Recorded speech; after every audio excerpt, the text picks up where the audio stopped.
The advanced vehicle sped along the motorway that stretches across the countryside in Wiltshire, facing Salisbury.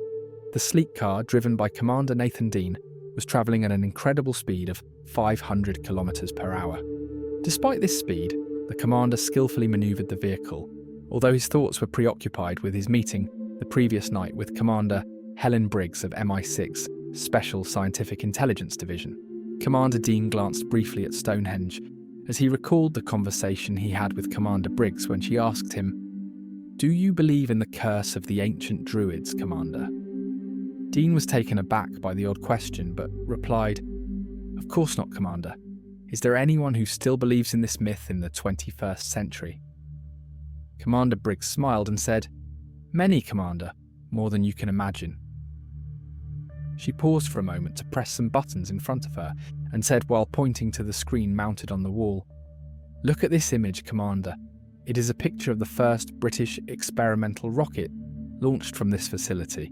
For the first time, our scientists have used a fuel that allows the rocket to reach 9/10 the speed of light, which is the highest speed achievable." The image on the screen changed after a small press of a green button by Commander Briggs, who said, "And this image represents the secret space facility established beneath Salisbury Plain, 15 kilometres west of Stonehenge. The personnel working there have been selected with extreme precision, and the security measures are so stringent that not even a bird can enter this facility without the security personnel being aware of it." Commander Briggs turned off the screen and turned to Dean, saying with a smile, "I believe you are very eager to know the reason I called you and its relation to the curse of the Druids." Dean replied respectfully, "Yes, Commander." The advanced vehicle sped along the motorway that stretches across the countryside in Wiltshire, facing Salisbury. The sleek car, driven by Commander Nathan Dean, was travelling at an incredible speed of 500 kilometres per hour. Despite this speed, the commander skillfully manoeuvred the vehicle, although his thoughts were preoccupied with his meeting the previous night with Commander Helen Briggs of MI6's Special Scientific Intelligence Division. Commander Briggs leaned forward and said, "The launch of the British rocket Excalibur No. 1 was scheduled for 2 days ago, but for some mysterious reason, all the devices in the space facility malfunctioned, causing the rocket to veer off course and fall before it could cross the Earth's atmosphere, landing several kilometres south of the base. Although the monitoring team pinpointed its exact location, when they arrived, they found no trace of the rocket." Dean's eyes widened in astonishment, but he remained silent as Commander Briggs continued. "The fuel was the only secret element in the rocket, but the search for the missing rocket did not prevent us from building another one. You know that advanced technology in this era allows for the construction of a rocket in no more than 20 hours. Moreover, the launch had to happen quickly because it is related to the Earth's movement around the Sun. The important thing is that the launch of the new rocket, Excalibur No. 2, will take place the day after tomorrow, and I've taken strict security measures at the facility. I will assign you a dual mission. First, to monitor the launch of Excalibur No. 2 in case of a similar malfunction, and second, to search for and destroy Excalibur No. 1. Do you think you can handle this mission?" Dean replied confidently, "Absolutely, Commander." However, Commander Briggs said, "But what, Commander?" Dean hesitated for a moment and then asked, "But what is the connection to the Druids, Commander?" Commander Briggs smiled and said, "That mysterious malfunction in the facility's devices and the strange disappearance of the rocket led some of the personnel to spread a rumour that all of this happened because of the curse of the ancient Druids. The proximity of the facility to Stonehenge and other ancient British monuments west of Salisbury helped support this belief." Dean smiled but did not comment. Commander Dean pressed the brakes of the advanced car, and its speed immediately decreased as he snapped out of his memories upon seeing a sign warning incoming vehicles to slow down due to a military area. He soon approached a massive gate guarded by 5 soldiers, each armed with lethal laser rifles. Dean stopped in front of the gate, then got out of the car and approached the highest-ranking soldier introducing himself, Commander Nathan Dean from MI6 Special Scientific Intelligence Division. The man saluted and said, "I have orders to let you in, sir, but may I ask you to verify your identity?" Dean nodded in affirmation, and the man escorted him to a small room next to the gate. The room was bare, except for a piece of pure crystal mounted horizontally on the wall, and a small blue screen mounted vertically above it. Point. Dean knew the procedures, so he placed his palms on the crystal panel and waited for 30 seconds. Then, a buzzing sound filled the room, and the blue screen lit up with specific words. Dean's full name, rank, and 2 images, one of his face and the other of his profile. Dean raised his hands and the guard saluted, saying, "You may enter now, sir. Thank you for your cooperation." Dean drove his advanced car through the gate, pondering what he might find inside the massive space facility. The mysterious disappearance of the rocket was a significant concern. The massive rocket stood tall at the launch pad, and a large number of workers were busy making the final touches before its launch. In a distant observation platform, Commander Dean stood next to the British scientist Dr. Samuel Sterling, the director of the space facility, as they both observed the work being done. Dr. Sterling was the first to speak. He said, "In less than half an hour this rocket will launch, Commander, and I've personally reviewed all the steps and equipment." Then he turned to Dean and said with irritation, "I don't understand what made them send an intelligence officer like you to oversee the rocket launch. We have the greatest scientists in the United Kingdom, indeed in the entire Western world." Dean, feeling flustered, replied, "I'm sorry if I caused you some discomfort, sir, but the matter isn't limited to scientific knowledge alone. Perhaps it requires some investigative experience." A sarcastic smile appeared on Dr. Sterling's face as he said, "So do you think, Commander, that you can get to the bottom of the equipment malfunctions and the disappearance of the rocket, Excalibur number 1? Do you think you are more competent than our scientists?" Dean deliberately responded to provoke him. "Why not, Dr. Sterling?" Then he turned his head to face the glass barrier and fell silent as he watched the workers moving away from the massive rocket launch pad. The Dean smiled to himself and then noticed the countdown to the launch had begun. His nerves tightened as he followed the countdown, asking himself if the rocket would launch successfully this time. If this were to happen, they would face a challenging adventure. He saw thick smoke filling the launch pad as the massive rocket prepared to ascend into the depths of space. The countdown approached 0, and Dean's tension increased as the launch drew near until he heard the number 0. Powerful flames erupted from beneath the rocket, which trembled for a moment before slowly rising, then gradually increasing its speed. A shadow of a smile appeared on Dr. Sterling's face, and before Dean could exhale a sigh of relief, the entire place was filled with a deafening roar.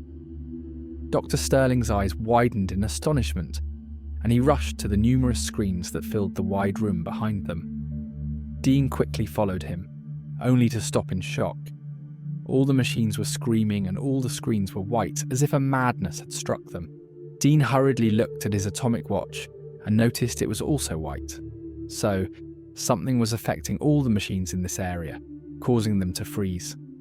Dr. Sterling was running around, trying to salvage the situation, when suddenly the noise stopped, and all the devices returned to normal operation.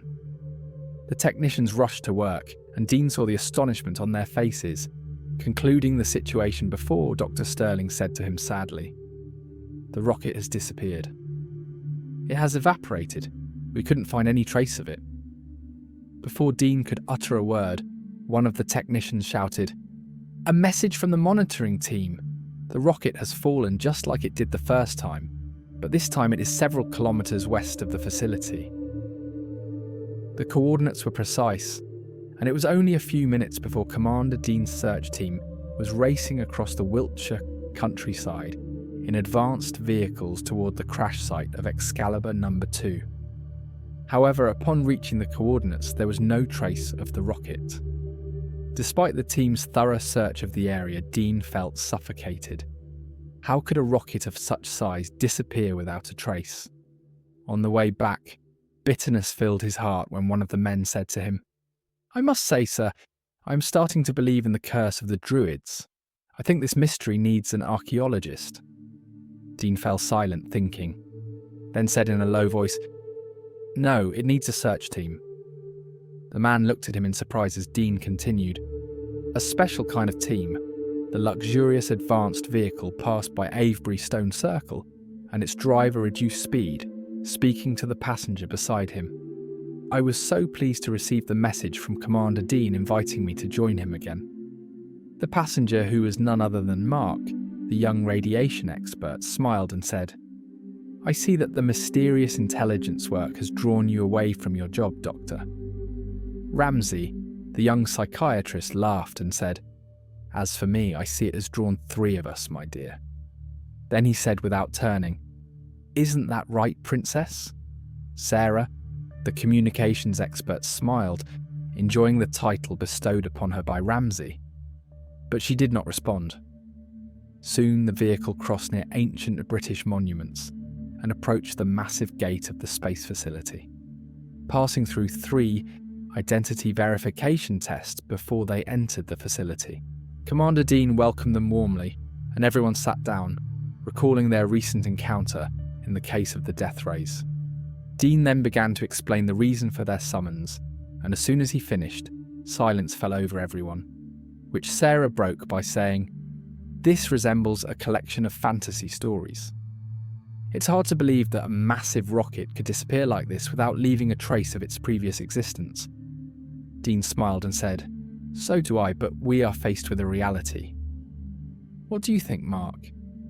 A period of silence followed, and all eyes turned to Mark, who said after a moment of thought, "Well, if I were to think of a cause for the malfunction of all this equipment at once, I would limit my thinking to only 2 methods.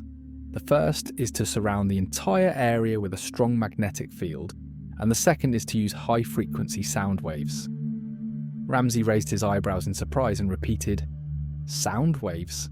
Mark replied, trying to simplify his theory. "Yes, you know that the relationship between sound waves and light waves is a strong one. For several years, scientists have benefited from this energy in inventing video devices that rely on recording images in the form of magnetized tapes, just as it happens with audio tapes. Since that time, the devices that rely on this relationship have developed remarkably. About 5 years ago, one of the scientists reached what we used to call a dream, which is the invention of photographic images through high-frequency sound waves." Dean asked with interest, "What does this have to do with the confusion of the devices?" Mark laughed and said, "You always prevent me from showcasing information, Commander.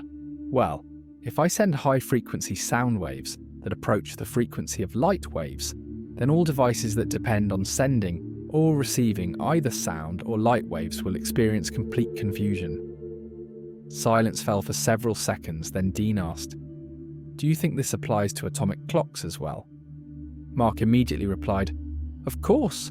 Atomic clocks depend on a regular radiation frequency." Before anyone could speak, a small lamp above the door of the room emitted a soft light. Dean smiled and turned to his companions, saying, "We have a visitor, my friends." He then approached the door and pressed a small button next to it, causing the door to open quietly. Dr. Sterling entered the room, standing silently as he observed the members of the small team. Then he smiled sarcastically and said, "So this is the amazing team."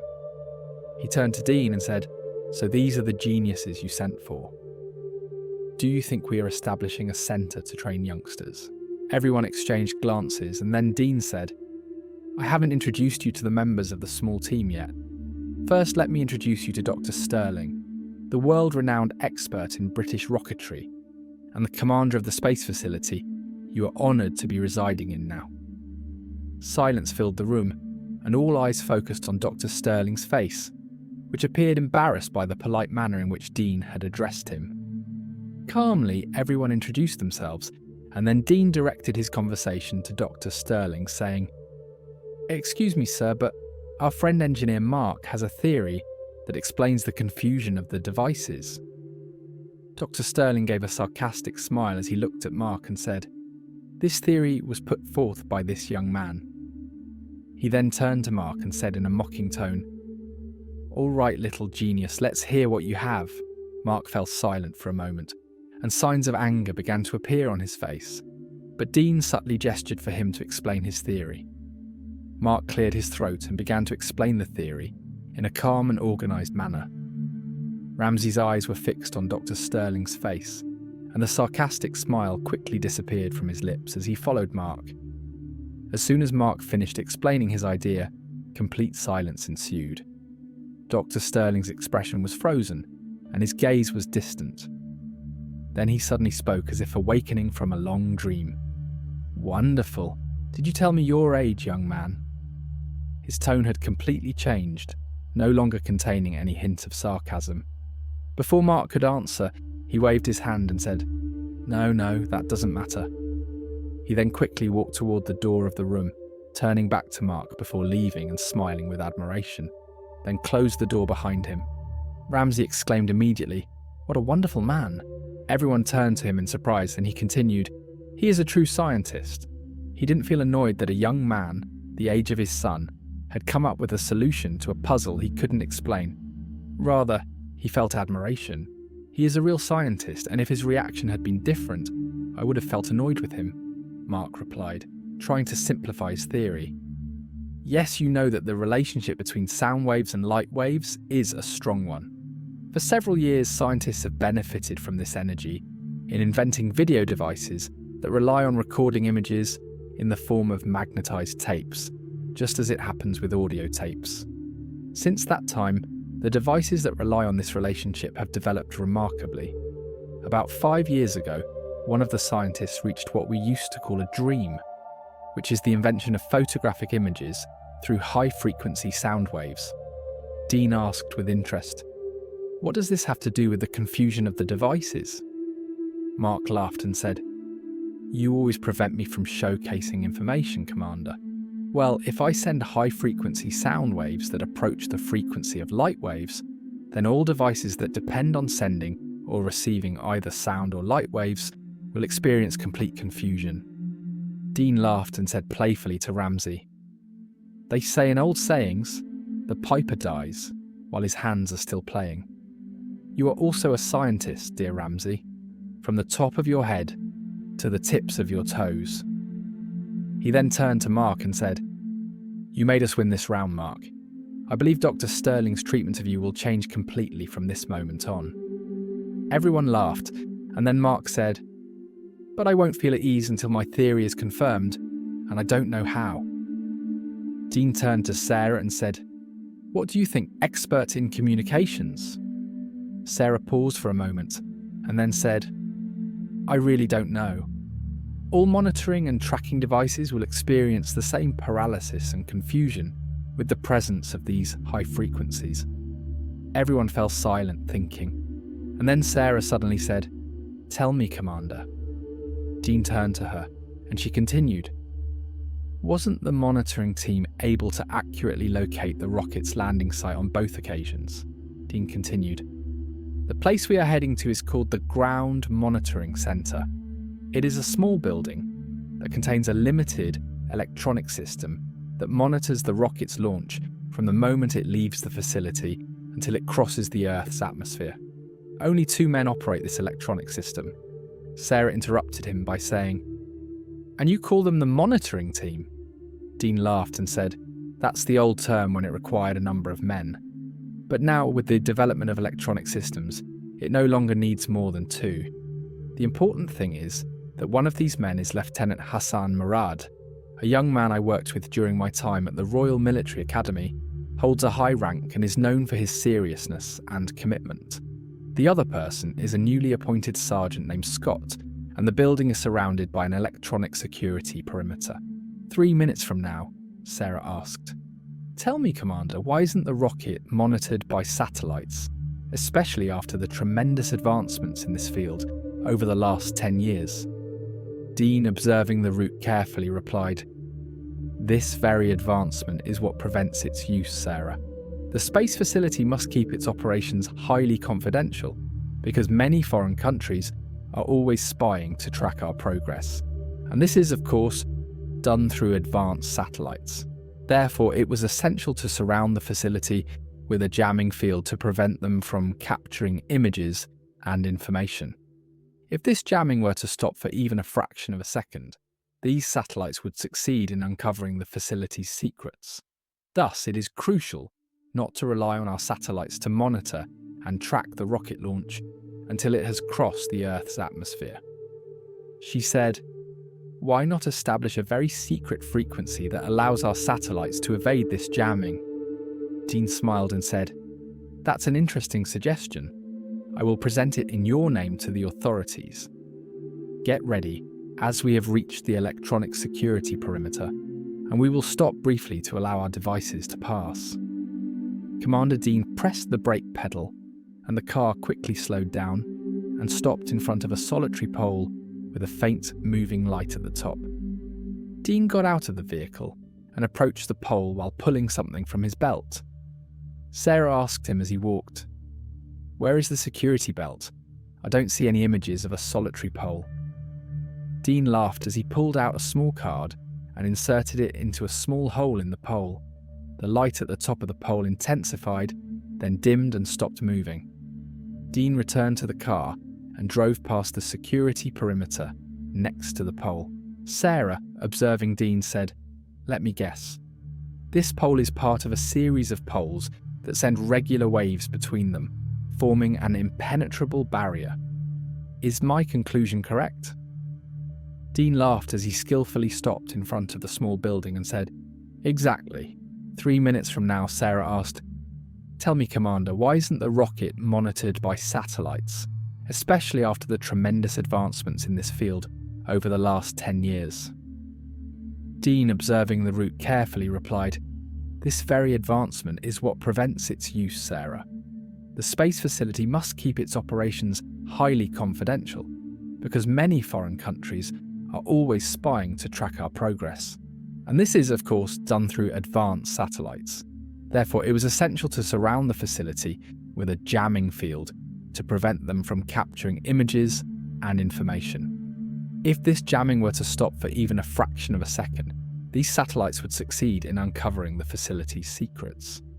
Thus, it is crucial not to rely on our satellites to monitor and track the rocket launch until it has crossed the Earth's atmosphere." The two of them got out of the car, and they were greeted by Lieutenant John Nader, who welcomed them, saying, "Commander Nathan Dean and Communications Specialist Sarah Lawson, I have orders to receive you here." Commander Dean smiled and patted Lieutenant Nader on the shoulder, saying, "Hello, my friend. We haven't met in over a year." Dean looked at Nader and then said briefly, "Exactly, it has been over a year." He then turned to enter the building, saying, "The building is at your disposal." Dean felt embarrassed by this lukewarm reception, but he made way for Sarah, who entered the building, and then he followed her to the electronic control room, where he met Sergeant Carey, who warmly shook their hands and then stood silently. Dean examined the massive system and then spoke formally, addressing Lieutenant Nader. "How does this device operate, Lieutenant?" Nader approached the device, extended his right hand to a small circle, and touched it. The electronic system lit up. Nader stepped back 2 paces and said in a concise tone, "It's working now, sir." Dean gritted his teeth in annoyance, but continued in the same formal tone. "How do you track the rocket, and how can you accurately determine its landing location?" Nader replied nonchalantly, as if explaining to tourists, "We track it on this radar screen, which determines the angle of the rocket's launch. And when it lands, this small screen on the right side of the device lights up and indicates the angle of descent. When it reaches a state of stability, which means it has settled on the ground, the coordinates are accurately determined through several complex calculations." Dean, irritated by that nonchalant tone, asked, "Do you think those coordinates could be incorrect?" Nader smiled sarcastically and said, "Not when it's operated by someone who understands it, sir." Dean turned to Sergeant Carey and asked, "Did any kind of malfunction occur during the launch of the rocket Excalibur No. 1 or Excalibur No. 2? Sergeant Carey looked at him in surprise and said, "Of course, sir, both of them fell." Dean replied with annoyance. I mean, did any malfunction occur here in this device? Sergeant Carey hesitated and then said, In fact, I can't be certain of that, sir, as my knowledge of this device is limited. Dean shouted angrily, Tell me, Sergeant, what is your job here? The man became flustered and stammered, but Lieutenant Nader saved him by saying, Only administrative work. Dean turned to Nader coldly and asked, Well, the same question is directed at you. Do you have an answer? Nader smiled and replied with the same coldness. No, there has been no kind of malfunction. On the way back, Dean remained silent the entire time, and Sarah respected his silence, only speaking when they approached the space facility. She said softly, Excuse me, Commander, but I hope that the lukewarm reception from Lieutenant Nader doesn't bother you to this extent. Dean simply replied, No, my dear, that's not really what occupies my mind, and then returned to complete silence until they reached inside the facility. Ramsey was waiting for them in the room prepared for the team, sitting in front of a small computer. He greeted Dean upon their entrance, saying, Hello, our psychologist. Have you finished reviewing the psychological reports of all the personnel at the facility? Ramsey replied, stretching. Yes, Commander, and it is indeed a demanding task. Dean asked him with interest, Have you reviewed the file of Lieutenant John Nader? Ramsey said, Of course. Then leaned towards the device and pressed a series of buttons in succession. He then began to read the information that appeared on the device's screen out loud. John Nader, a dedicated lieutenant, committed, with all his reports being excellent and polite. Sarah laughed loudly and then said, I think the computer made a mistake with that last statement, Ramsey. Dean interrupted him, speaking to Ramsey seriously. And what does his psychological analysis say? Ramsey replied confidently. His psychological analysis confirms that he is above suspicion. Their conversation was cut short by Mark entering the room. Dean asked him, Where have you been? Mark answered with a smile. Dr. Sterling invited me to a meeting with the scientists at the facility to discuss the theory I told him about. Everyone asked with interest, And what are the results? Mark replied with a tone that was not without pride. Of course they approved it. 4 men were somewhere beneath the countryside, 30 feet below the surface. 2 men were sitting, and it was clear from their features and language that they were foreigners. One of them said triumphantly, You are a genius, Mr. Simon. You will definitely be able to send this amino fuel to our great nation very soon. Simon replied with dignity, Not very soon, my dear John. We must wait until the issue calms down completely. John asked with interest, Do you think they will try to launch a 3rd rocket soon? Simon leaned back in his chair and said confidently, Not in the near future, of course. The disappearance of the 2 rockets will distract them for quite a while. Then he leaned forward and said, winking at John, And we have a very skilled agent, which is what made the matter a puzzling mystery for them. John laughed loudly and said, patting Simon on the shoulder, This shows your brilliant genius, Mr. Simon. An agent in such a sensitive position has a tremendous impact. Simon smiled and said, The important thing is that he does not make a mistake that reveals his identity. At the same moment, Dean was walking through the corridors of the space facility next to Dr. Sterling, whose treatment of the team members had noticeably changed after the theory Mark proposed.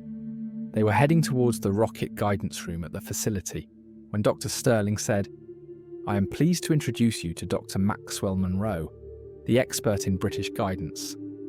This facility includes some of the greatest scientists in the world in the field of space. Most of them worked in foreign countries, and when the space project began in the United Kingdom, everyone agreed to work here. Dean raised his eyebrows and asked Dr. Sterling, Did Dr. Monroe work in a foreign country? Dr. Sterling replied, Of course, but he did not hesitate to work for his country when the need arose. Ramsey said, Of course. Then leaned towards the device and pressed a series of buttons in succession.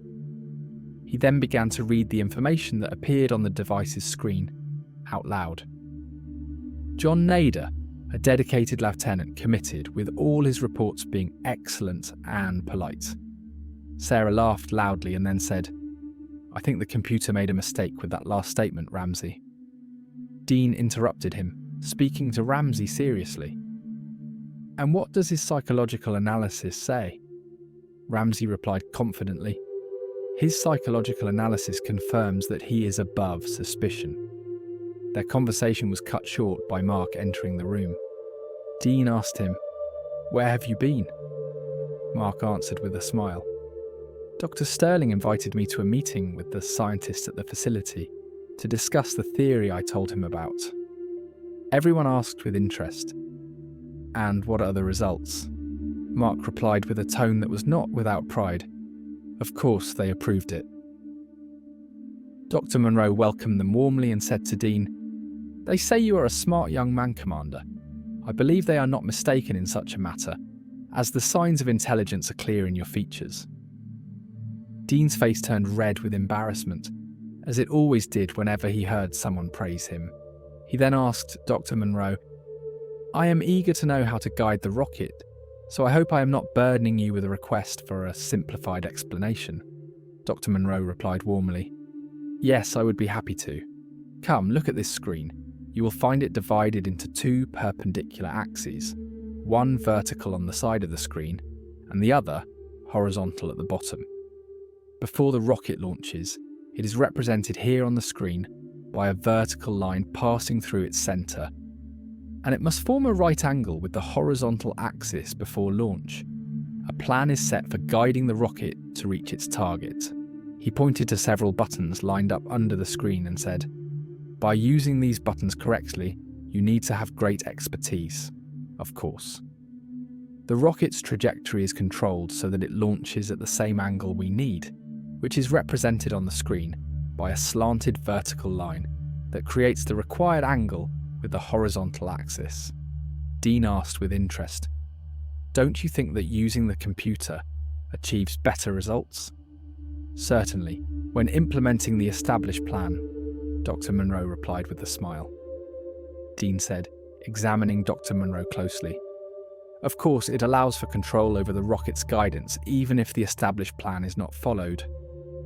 Monroe then turned his face away and said in a tone devoid of warmth, "I believe I have a lot of work to do, and I cannot spend more time with you, Commander." Dr. Sterling felt embarrassed, but Dean smiled and left the room, followed by Dr. Sterling. The two remained silent for a while, then Dr. Sterling exploded with anger, saying, "Do you think that your presence here on a government mission allows you to treat our elite scientists in such a manner, devoid of tact?" Dean replied calmly, "Necessity dictates, sir."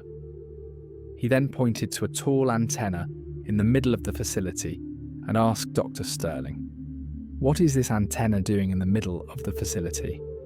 Dr. Sterling replied briefly, "It is part of the facility's internal broadcasting system." Dean contemplated the antenna for a moment and then said, "I think we should visit the workers at the internal broadcasting station." A little while later, the two entered the station, and Dr. Sterling, performing the introduction task, said, "This is the only worker at the station, Commander Dean. I present to you Corporal Reeder." Corporal Reeder saluted Commander Dean, who said while examining the limited equipment at the station, "Do you work alone here, Corporal?" The corporal replied, "Yes, sir." Dean asked while closely examining his features, "Were you working here at the moment of launching the two rockets, Excalibur 1 and Excalibur 2? The corporal replied respectfully, "Of course, sir." "Sir, this is one of my duties, to report the launch news to the monitoring centre first." Dean smiled as he left, saying, "All right, Sergeant, we will meet again." Dean then stood next to Dr. Sterling, who was walking beside him, and asked, "I believe the rocket contains a computer."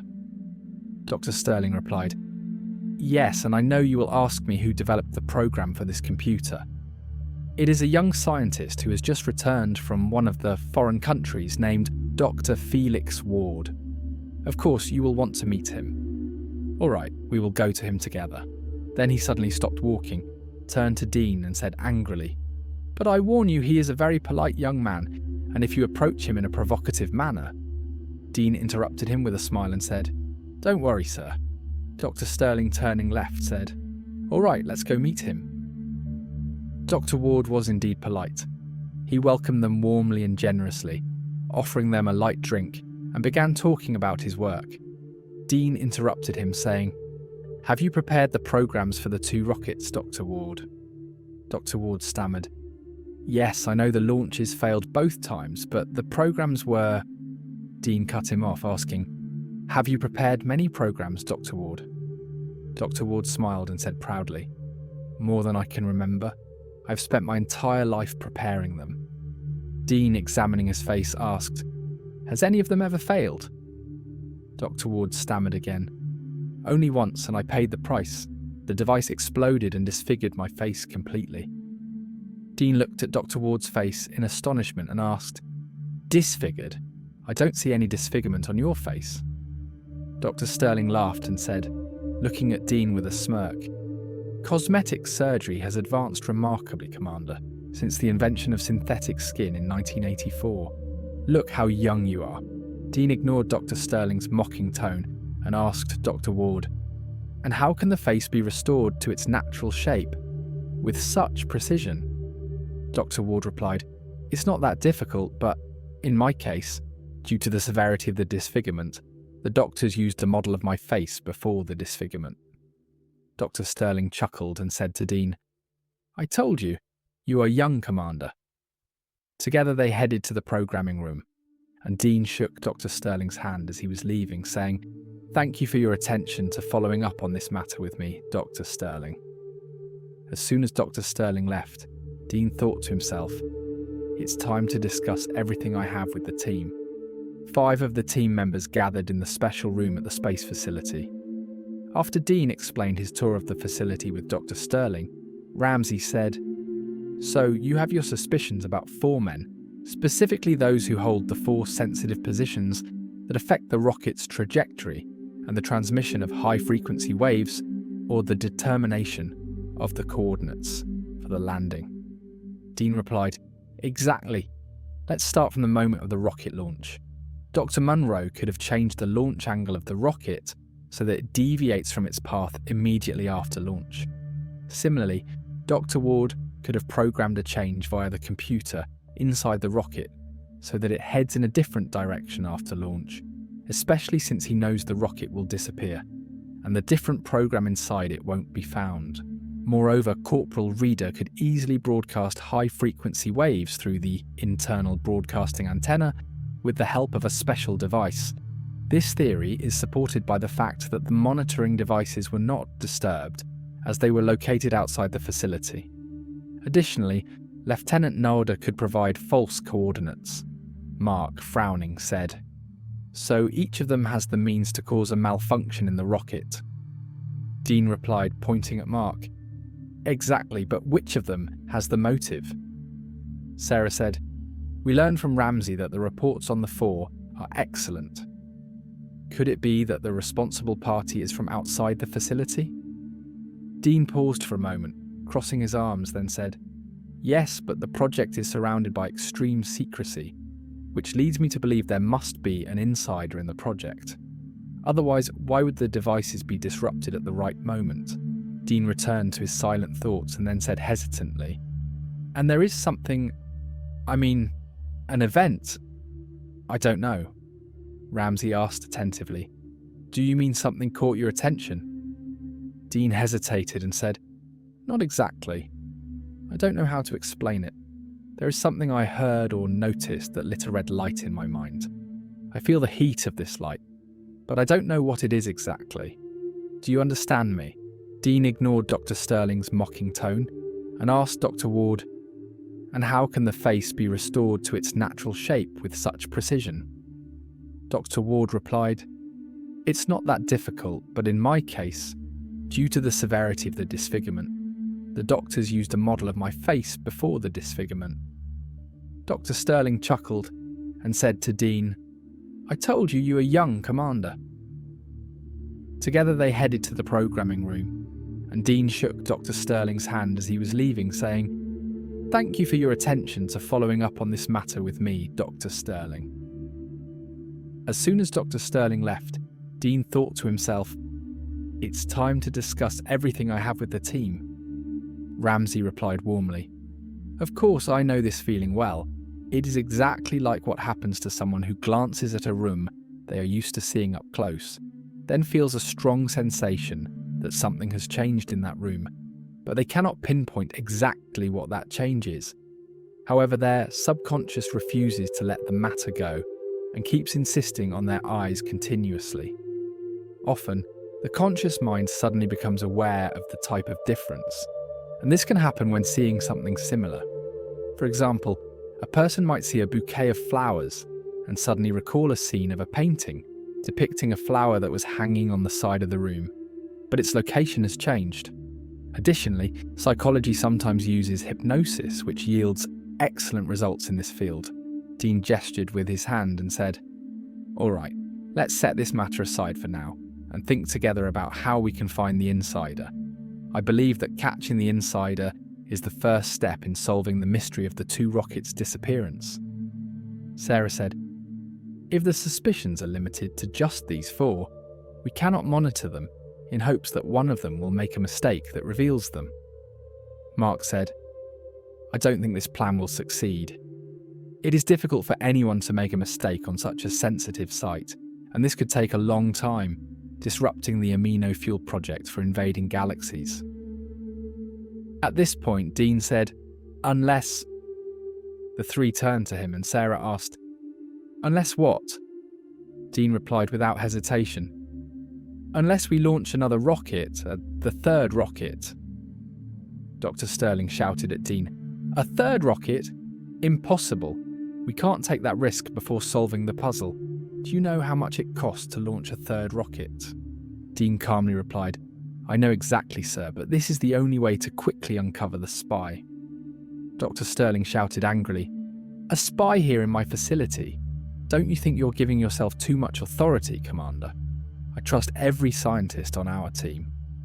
Dean interrupted calmly, "The matter is so serious that I don't have time for such niceties, sir. We must catch this agent, or we won't be able to successfully launch our rocket." Dr. Sterling interrupted him, shouting, "What do you mean? Who do you think you are, young man, that you can take charge here instead of me?" Dean, starting to lose his composure, replied, "I didn't mean that, sir, but..." Dr. Sterling cut him off sharply. "But what? Since you arrived with your team, you've been trying to do whatever you please, and I won't allow it," Dean shouted back, frustrated. "It doesn't matter to me whether you allow it or not, sir. I am tasked by Commander Briggs of MI6 Special Scientific Intelligence Division with this matter, and I will issue an order to prepare the 3rd rocket, and you will carry out this order." Dr. Sterling was nearly driven mad by this conversation and shouted, "Are you threatening me, Commander? Fine, the 3rd rocket will not be prepared, and we'll see." Dean left Dr. Sterling's office feeling that he had reached his limit, and muttered to himself, "What a way this man has. He will drive me crazy. I must talk to Commander Briggs." Dean headed to the internal broadcasting room, where Reader greeted him. After sitting down, Dean said, "I have a highly confidential message to be sent, Corporal." The Corporal extended his hand to the transmission device, saying, "I am at your service, sir." Dean replied sternly, "I said highly confidential, Corporal." Redder looked at him thoughtfully, then stood up, saluted him formally, and said as he left the room, "At your service, sir." Dean watched him until he closed the door behind him, then turned to the transmission device, which operated through laser beams, and tuned it to the secret frequency of Commander Briggs. Soon he received a response. Dean explained the entire situation to Commander Briggs until he reached the point about launching a 3rd rocket. At this point, Commander Briggs paused for a moment and then asked, "Do you know how much this will cost, Commander Dean?" Dean replied, slightly annoyed to hear the same phrase for the 2nd time. "Yes, Commander, but it is the only feasible method, as I explained." Commander Briggs said after a moment of thought, "All right, I will do what I can, but try not to put the division in a difficult position." Dean swallowed hard and said, I hope I don't, Commander. Commander Briggs said, I trust your judgment. Let it be as it may. Good luck, Commander. Dean turned off the device and sat beside it, talking to himself. What is this thing that worries me? Is it something I saw or heard? Oh, if only I could remember when or where I saw or heard this. Then he walked to the door of the room and opened it, finding Corporal Reader standing at the door with his back to him. Dean thanked him and then descended the stairs in front of him. As soon as he had gone down 2 steps, he hurried back to the room and burst in suddenly, causing Corporal Reader to jump from his seat. Dean rushed to the transmission device, turned the wave key amidst Reader's astonishment, then regained his composure and left the room after greeting the bewildered corporal. As he descended, he scolded himself for leaving the device on Commander Briggs's frequency. He quietly headed to his room, and as he passed Dr. Sterling's office, the doctor opened his door and looked at Dean with annoyance.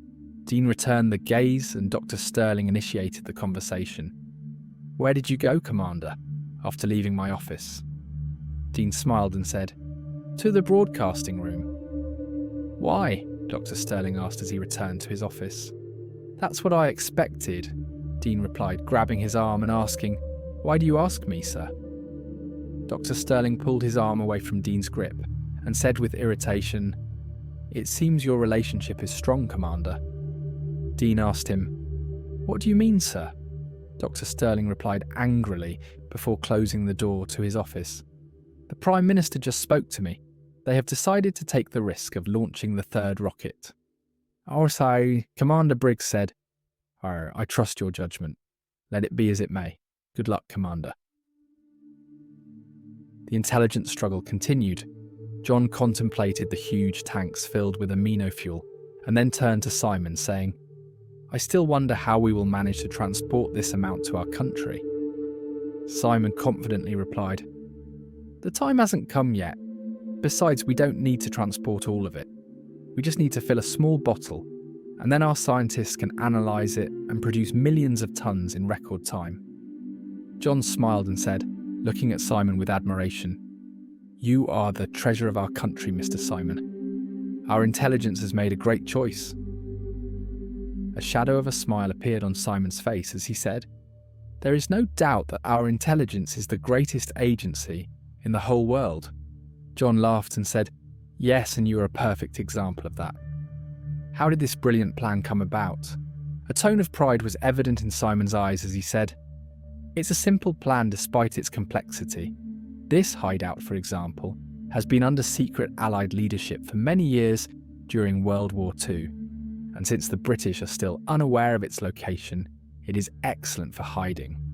Moreover, dismantling the rocket into small parts after emptying the fuel from it only takes 40 minutes using advanced laser technology.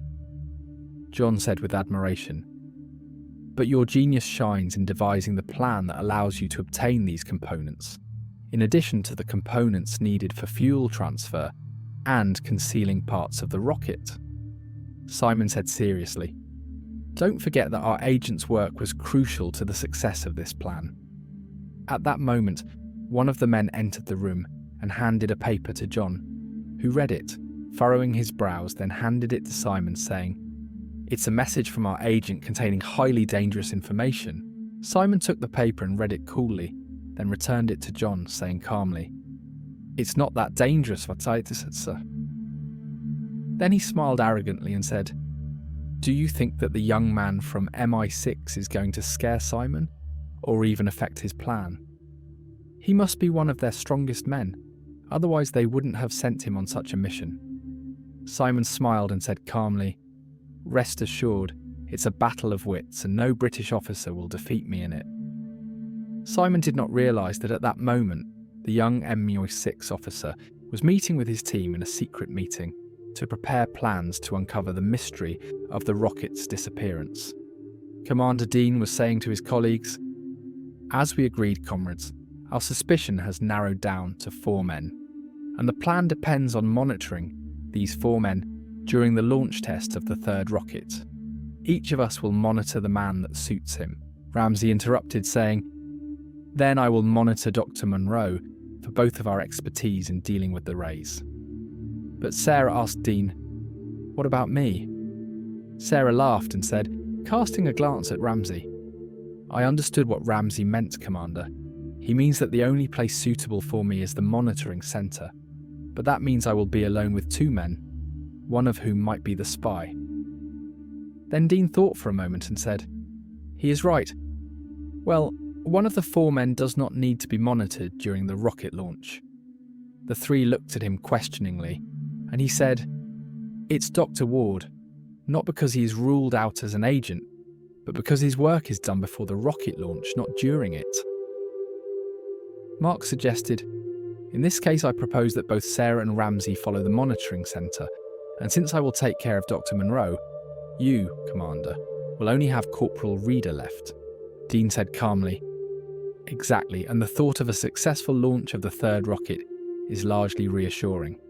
If the launch fails like the previous ones, we will have found the agent who is causing the disruption of the devices or the deviation of the rocket. If it does not fail, we may have succeeded in launching the rocket, and then we can announce the secret of the safe fuel to the whole world." Ramsey said, "And what if the launch of the rocket fails and none of these 4 caused it?"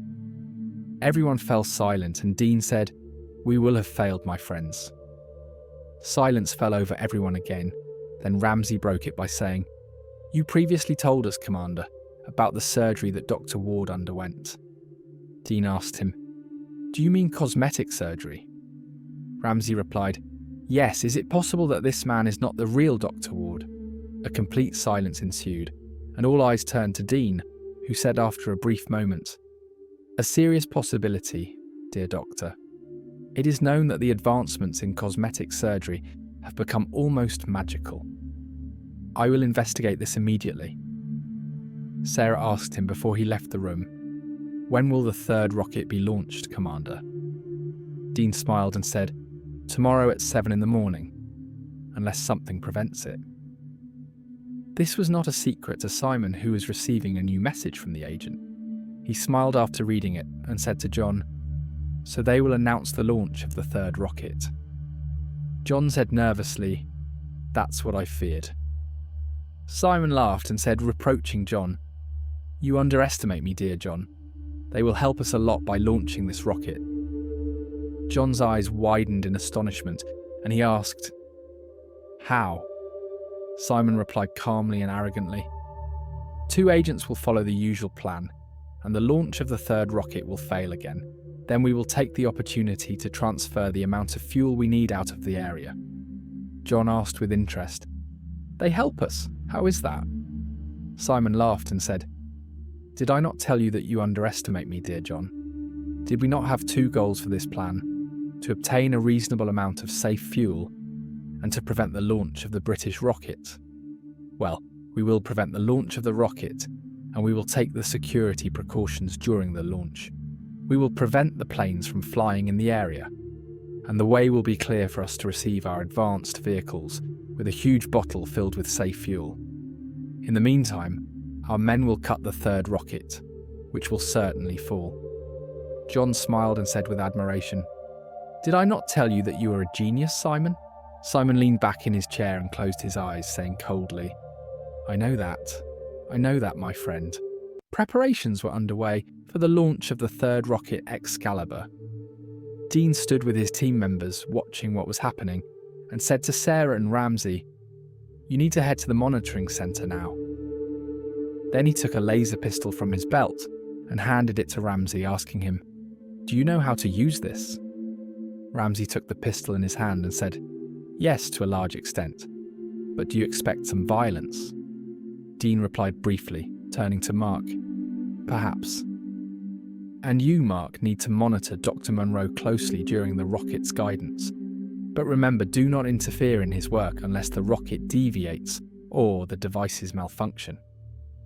Everyone rushed to their designated centres, while Dean headed to the room for the internal broadcasting station of the facility. He greeted Corporal Reader with a military salute and sat next to him, asking, "Are you ready to broadcast the news of the launch, Corporal?" Corporal Reader replied, "Of course, sir, of course, sir." then looked at his watch and said, "In 10 minutes, sir." He glanced at his watch again and turned to examine the devices, wondering to himself if Mark would be able to follow Dr. Monroe accurately. At that moment, Mark was sitting next to Dr. Monroe, who said to him with annoyance, "Do you expect me to succeed in guiding the rocket, young man, while you sit here next to me watching?" Mark felt embarrassed and tried to hide his position, saying, "I am not watching you, sir. I am learning from you. Isn't it a rare opportunity for me to have the honour of following Dr. Monroe, the greatest scientist in the UK, indeed the greatest scientist in the world in the field of guidance?" Dr. Monroe smiled sarcastically and said, "Do you think you can fool me with such sweet words, young man?" Mark replied sincerely, "Not at all." Dr. Monroe, while monitoring the countdown to the launch, said, "Well, I don't think a young man who is at least 20 years younger than me would think of trying to deceive me." Mark ignored this remark and continued to watch the countdown, signalling the imminent launch of the third rocket. In the monitoring centre, Sarah was following the countdown with the same tension. Next to her was Ramsey, and in front of them was Lieutenant Nader, examining the massive electronic system in front of him. Ramsey asked her, "Haven't you noticed the absence of Sergeant Connor?" Sarah looked around and whispered, "Yes, that's true. Where is he?" She stopped thinking when the countdown reached 0. Everyone followed the moment of the rocket's launch, and while Ramsey was engrossed in monitoring the launch, Sarah's voice suddenly screamed, "Oh my God, what are you doing, man?" Then he felt a tremendous roar that deafened him, and his head spun before he collapsed to the ground, losing consciousness. At the same moment, Mark was watching Dr. Monroe skillfully guide the rocket, when all the devices in the room screamed at once, and the image disappeared from the screen. Dr. Monroe rushed to press the buttons in anger, and Mark was so astonished that he was left in a state of shock. The facility was filled with chaos, and he heard Dr. Monroe say, "Damn it, this launch experiment cannot fail this time." Mark didn't know what to do in the face of this complete confusion in all the facility's devices. He then wondered what his colleagues were doing at that moment. This same question filled Dean as he saw the small broadcasting station's devices become so disordered. Then he heard Corporal Reader scream, "I can't stand this annoying mess, sir. I will shut down the devices." Dean saw him rush to the main nuclear switch that powers all the station's devices. Dean dashed after him, shouting, "You fool! The station will explode." "Stop." Then he jumped with great force, grabbing the corporal by his arms and bringing him down to the ground, falling on top of him. He slapped him hard while shouting, "You idiot, control your nerves. You are a disgrace to the service." The corporal cried out in pain as he held his right hand, which was badly injured. "You broke my hand, sir," Dean shouted back angrily. "No, your foolishness broke it, you idiot." Then Dean's expression changed from anger to shock, and the signs of anger disappeared from his face, replaced by astonishment. He heard Corporal Reader say, "Your hand, oh my God." Suddenly the chaos stopped, and a complete silence prevailed, broken only by the sound of Dean's footsteps as he rushed out of the room, quickly descending the stairs, waving his hands. "How did I not notice that, you fool?" The shock on the corporal was no less than that of the guards at the space facility, who watched Dean rush to his advanced car, get in, and speed away, passing through the massive gate of the facility and heading towards the monitoring centre. As soon as the devices began to malfunction, Simon smiled in his underground room and said, directing his speech to John, "Get the vehicle ready. My devices have recorded the malfunction at the space facility. I will bring the container with the amino fuel, and we will leave immediately." John hurried to prepare the car, while Simon headed to the fuel room. There, one of his men met him and asked, "Are you planning to leave, sir?" Simon replied tersely, "Mind your own business, man." The man hesitated and then said, "Does that mean you will leave us here?" Simon laughed and said, "It means that the plan we all came for is about to be completed, man. Successfully." The man said, "I don't think so at all, sir." Anger appeared on Simon's face as he said to the man, "What do you mean, man?" Instead of answering him, the man handed him a note with a message from the agent. Simon snatched it and read it, then threw it on the ground, saying foolishly, "Damn it, this idiot will ruin everything with his actions." He turned back to his room, where John greeted him, saying, "The car is ready. Shall we leave immediately?" He noticed the anger evident on Simon's face and asked nervously, "What has upset you? What happened?" Simon shouted, having lost his calm for the first time. "This idiot has ruined our project. He has affected a young man and a girl who are associates of the MI6 officer who is trying to sabotage our plan, and he says he intends to bring them here." John shouted angrily, "The stupid fool!" Then he said nervously, "But what will we do?" Simon replied, waving his hand, "What can we do? This idiot has ruined it all because of his foolish actions, but..." John asked him eagerly, "But what?" Simon furrowed his brow in thought and said, "But we can escape quickly with the containers that hold the amino fuel. If we can reach our embassy, we can send it immediately in a diplomatic package to our great nation." John asked anxiously, "And what if it doesn't work?" Simon stood up and headed towards the room where the fuel was stored, saying, "No, we will succeed in an instant." Meanwhile, Dean was speeding in his car towards the monitoring centre. He skillfully drove the advanced car until he reached the security belt, where he stopped abruptly, jumped out, quickly inserted the small card into its slot, then returned to his car and passed through the belt heading towards the monitoring centre. Soon he was beside it and rushed from the car into the centre.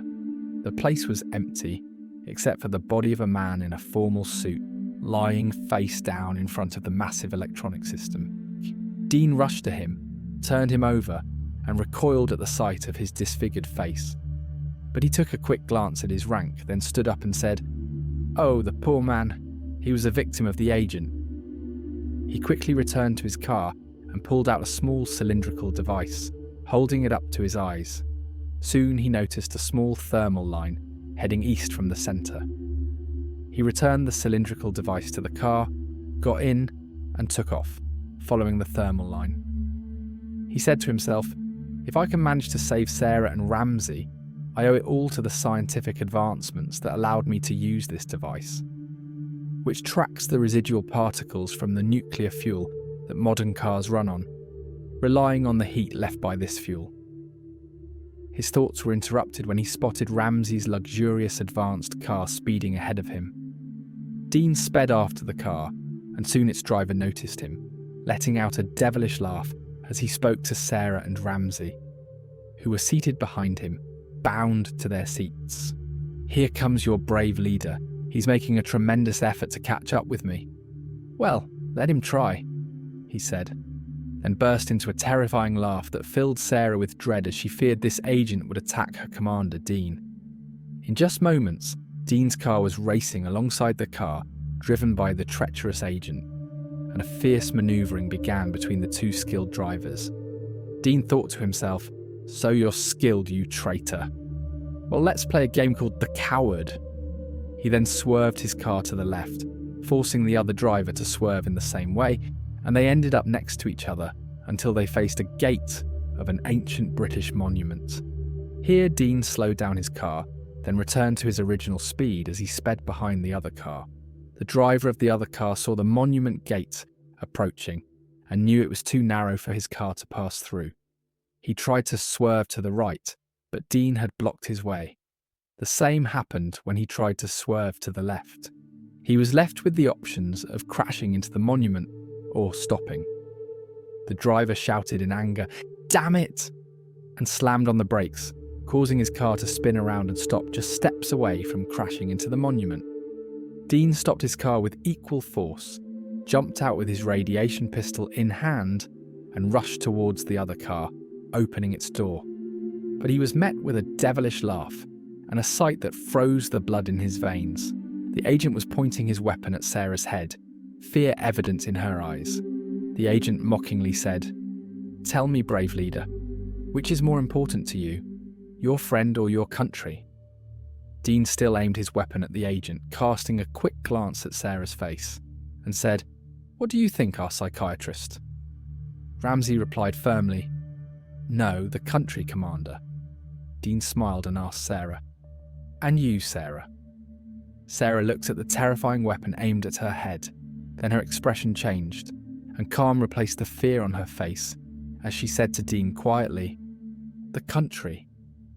The agent's eyes widened in astonishment as he shouted, "Have you all gone mad?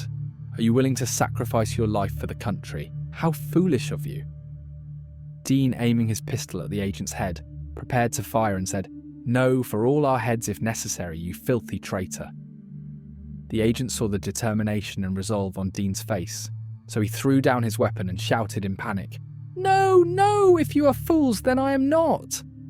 Dean laughed as he tossed the man's weapon aside. "You failed twice at the game of cowards," he said, then began to tie him to the seat. Sarah burst into tears from the intensity of the moment, with the radiation pistol still aimed at her head. Ramsey laughed and said to Dean, "Those psychology lessons really worked on you, Commander." Dean chuckled as he untied Sarah and said, "Of course, I knew he would surrender immediately if he felt we were serious about shooting him." Sarah looked at Dean and asked, "Do you mean you were confident he wouldn't shoot at me?" Dean laughed and said as he finished untying Ramsey, "Of course, dear Sarah." Before Sarah could express her happiness at knowing that, Ramsey exclaimed, "Look, Commander, there's an advanced car speeding away." Dean said as he dashed to his car, "I'll cut off my arms if that car doesn't hold the key to this whole mystery." Soon Dean sped off in his car after the vehicle that had increased its speed to a dangerous level. The speed of the car exceeded that of Dean's, while its driver laughed and said to the passenger beside him, "This fool is chasing us. How does he think he'll catch up with us in that flimsy car?" The passenger, who was none other than John, said, "But dear Simon, our escape was supposed to be secret." Simon laughed and replied, "As always, you're so tense, John. If we reach our embassy like this, no one will be able to catch us." John was anxiously watching the road when he spotted the bridge gate leading to the eastern side and shouted to his companion, "Slow down, Simon! We're approaching the bridge." Simon firmly replied, "Impossible! The other car will catch up to us. It's not going to happen." John yelled as he saw the sign indicating the speed limit around the bridge, 20 miles per hour. "Watch out, Simon! Slow down!" It was impossible to slow down the rocket-like speed of the car, and without a deafening explosion, a huge blast reached Dean's ears, who slowed down his car and swerved to the side, avoiding the debris scattered from the exploded vehicle. Before Sarah could express her happiness at knowing that, Ramsey exclaimed, "Look, Commander, there's an advanced car speeding away." Dean said as he dashed to his car, "I'll cut off my arms if that car doesn't hold the key to this whole mystery."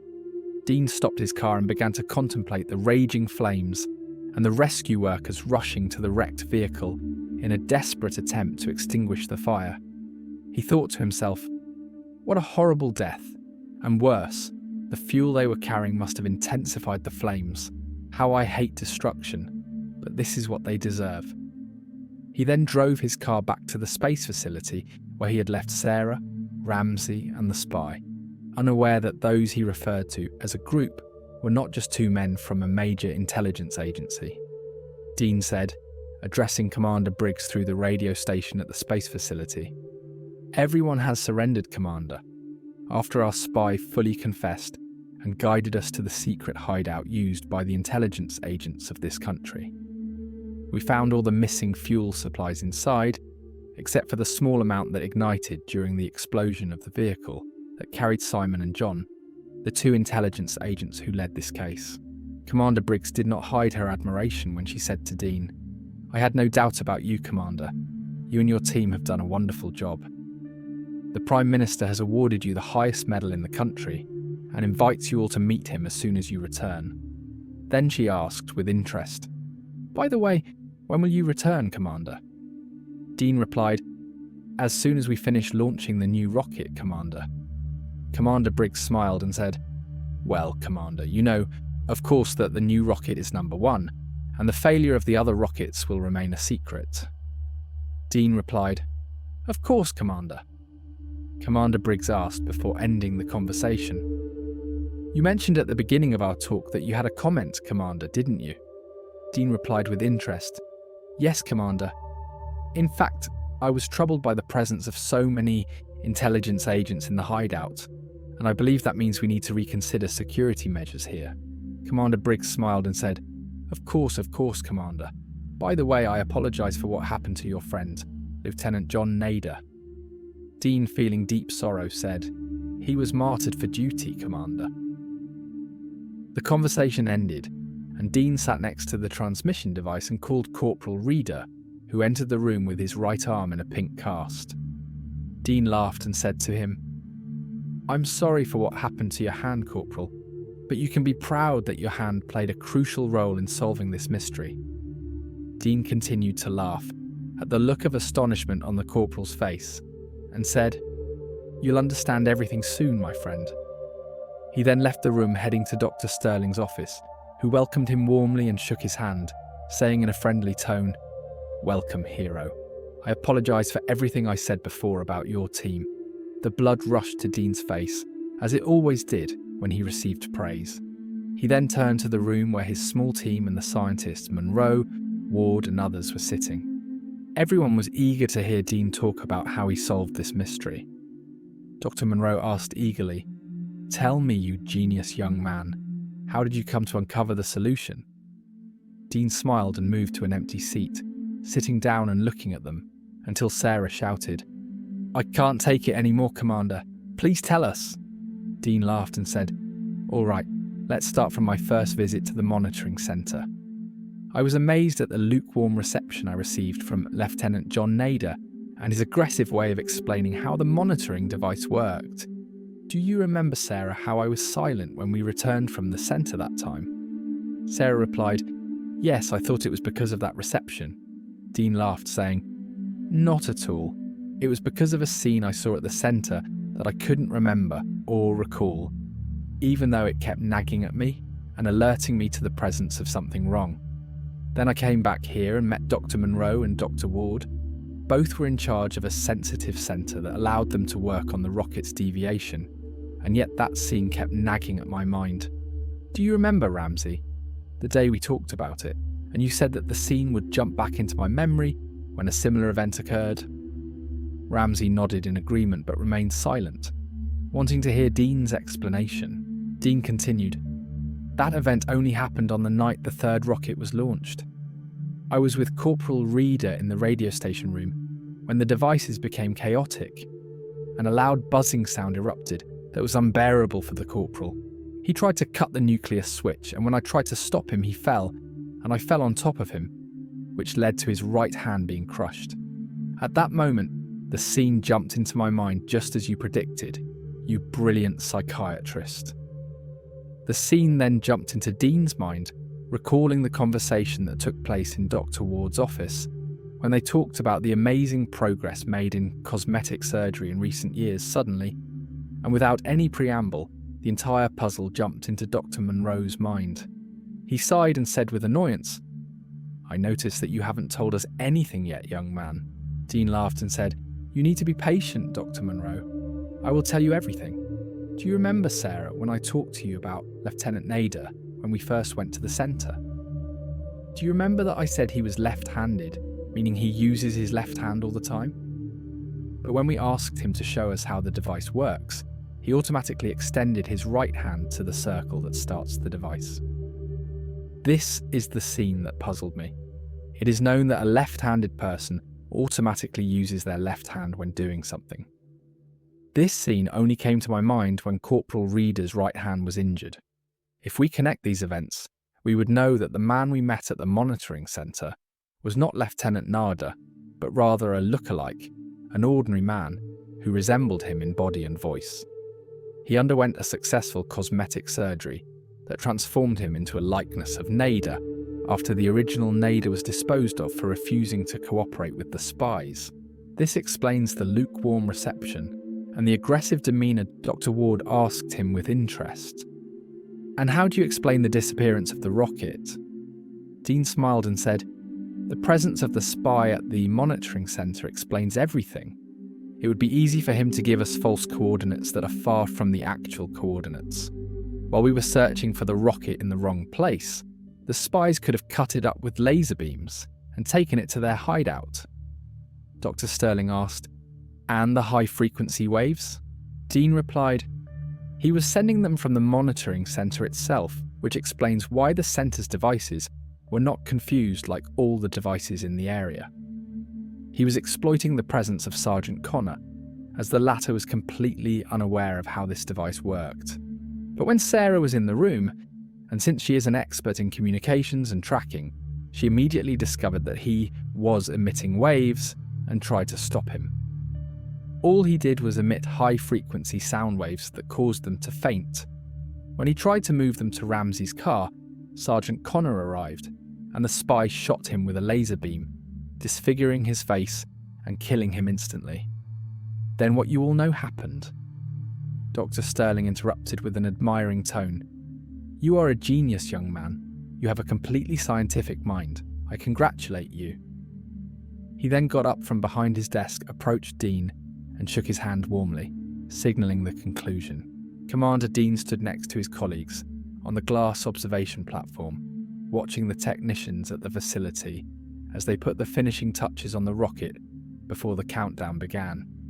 During this time, Ramsey asked Dean, I don't know why you told us from the beginning, Commander, that the workers at the facility attribute the matter to the curse of the Druids. I have observed everyone, and I haven't heard a single word indicating that. Dean smiled and said, his eyes following the work. That's how superstitions, dear psychiatrist, fill souls but do not surface on faces.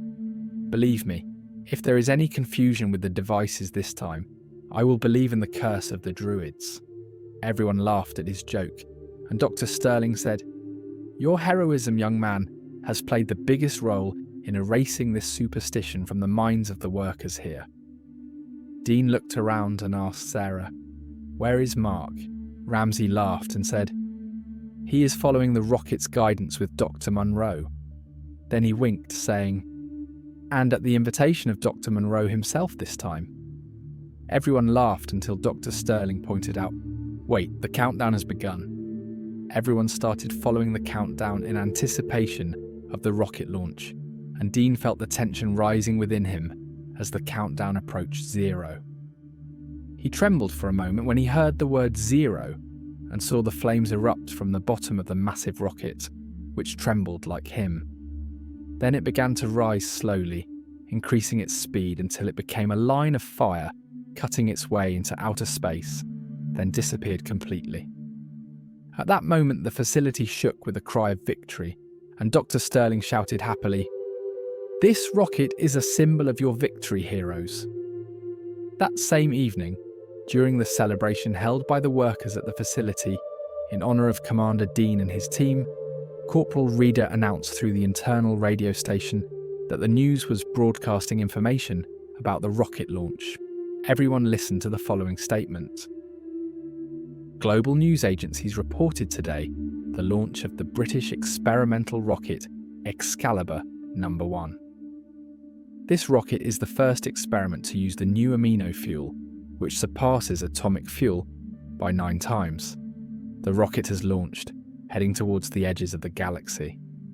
It is worth noting that this is the first time an attempt has been made to launch a rocket to exceed the boundaries of our galaxy. The responsible authorities announced that the launch operation faced no problems at all. Upon hearing this last phrase, all exchanged glances and then burst into laughter. If you enjoyed the video, appreciate if you can like and subscribe. Stay tuned, we are just starting. Imui.